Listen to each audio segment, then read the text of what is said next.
Sunday showers could topple trees in the Triangle. We're hoping this doesn't happen, but this is what we did today. We talked with an arborist to determine if your tree is at risk. We've seen this scene play out before. Trees down after heavy rains and strong winds. It's going to weaken the soil around the root system. The dirt is supposed to be tight. If the dirt's not tight and firm, high winds are going to push it over. It's going to break the roots. We spoke with Tim Robbins, who is owner of ArborMax Tree Service, and he is also a board-certified arborist. He shared with us how you can determine if your tree is a threat to tumble.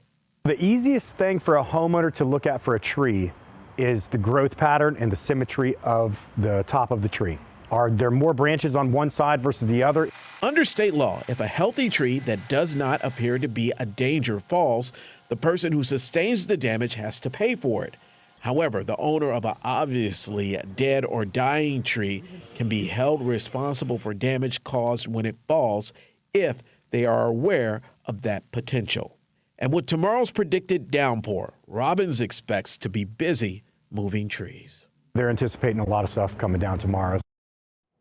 We are hoping that does not happen, but